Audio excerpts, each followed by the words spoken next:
Sonny, wake! Sonny! Welcome back to Q Dads. It's me, Ben, and yes, I'm bringing you another episode of Sunny, which has got better since last week's filler episode. Now, I'm going to talk about a few things like, is Sunny now just a normal homebot? And did Noriko go to jail just to find that information out about Masa? But of course, before we do, don't forget to hit that subscribe button, as it really does help our channel to grow. And of course, we can't keep bringing you great content like this without your support. So this episode shows us Mixie and Suzie going to the police, who are beyond useless and clearly don't have much direct power. Suzie is ultimately kidnapped by the Yakuza, and Himé forces her to unlock Masa's computer. Noriko ends up getting herself into jail for stealing at a convenience store, and we finally get to see Sunny reunited, but at what cost? Now, I want to talk about the opening scene with Noriko. Now, Noriko in this one starts off a little bit strange, and of course, this is all after discovering that Suzie's house was trashed in the last episode, and Masa's bed was actually disturbed. Now, she tries to steal from a local shop, and her first point of call is stealing some hentai, which was a little bit of an odd thing to steal. But the funny thing here is actually when she binned it to go back into the shop and steal more things, you actually see someone dive straight into the bin to get it, which I actually thought was hilarious. But yes, she does steal a bunch of groceries without making it any more obvious, and this ultimately leads her to go to jail. Now, Ste has a theory on this, and the whole reason why she's taken herself to jail is to actually find out more information about Masa.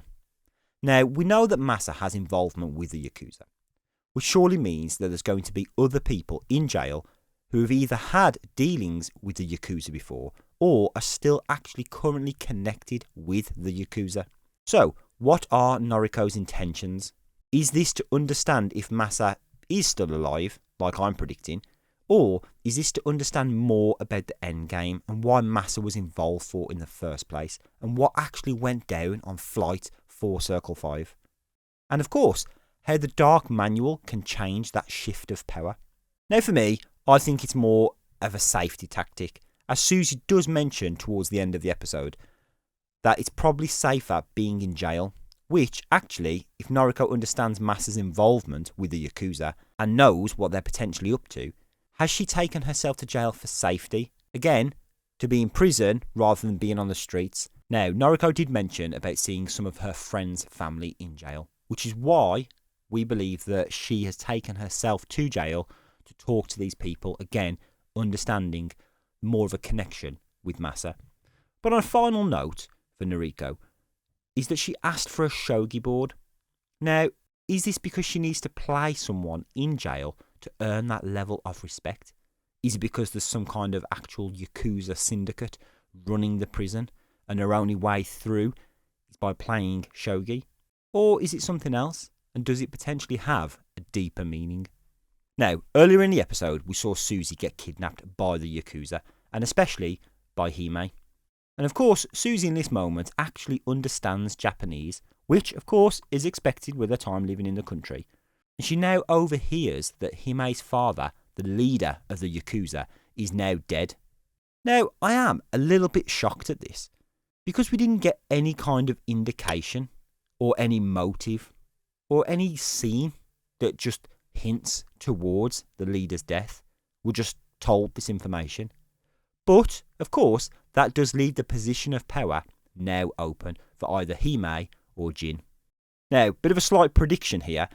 Does Himé not actually know about Flight 4 Circle 5? Because when Suzie mentioned it, she didn't quite seem like she understood fully what Suzie was referring to. So, is this something that the Yakuza did, but above Himé?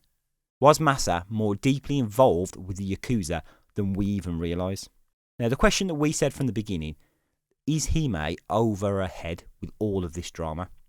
Is she just trying to get the Dark Manual to fix everything based on her father's final thoughts? Or does she understand what happened to Flight 4 Circle 5 and that the Yakuza were actually heavily involved? How much does Himé truly understand about the whole operation. But of course, Himé is clearly after the Dark Manual to ensure that she does stay on top. But as we overheard in the jacuzzi scene a few episodes ago, Jin is willing to take care of this and take Himé completely out of the picture, putting him to the position of power. And of course, this forces Himé to open up Masa's computer and potentially open up all the data that he had inside on the Dark Manual. So to do this, she needs the help of Suzie to unlock the passcodes, which don't really work, even when Suzie does try Masa's real father's name. But cleverly, it comes up with the butterfly symbol, the one that Masa and Suzie use to communicate to each other. And this forces Suzie to give a quick hand gesture to the screen.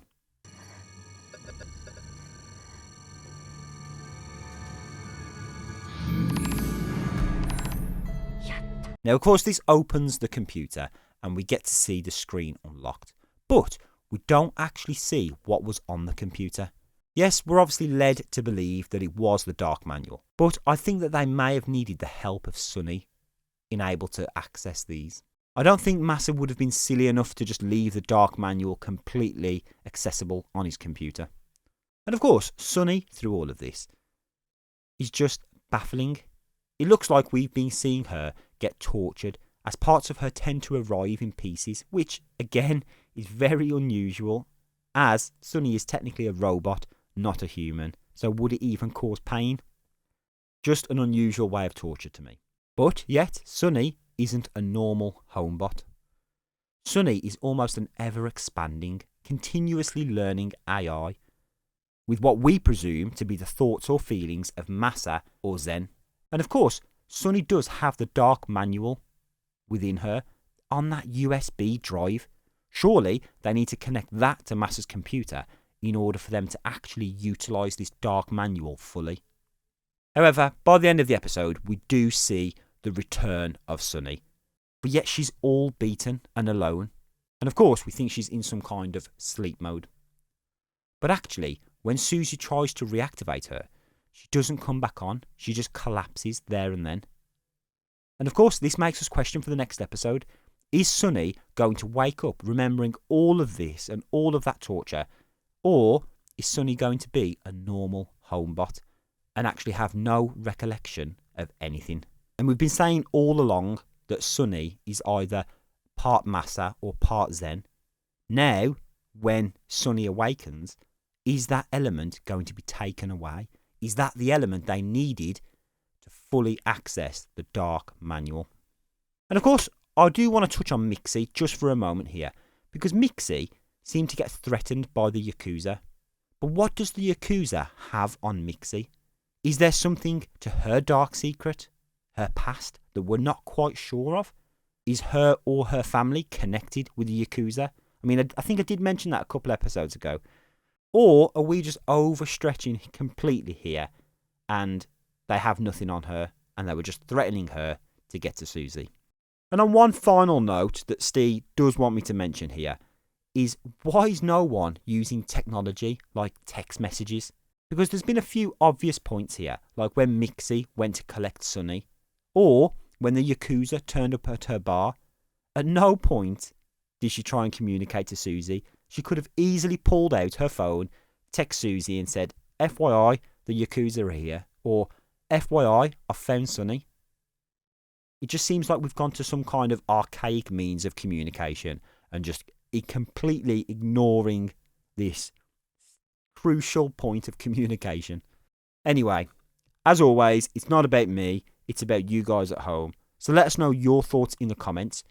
Do you think Noriko is investigating her own story of Masa right from the get-go? Especially after last week where things got a little bit ruffled? And do you think that Sunny will be a normal homebot in the next episode?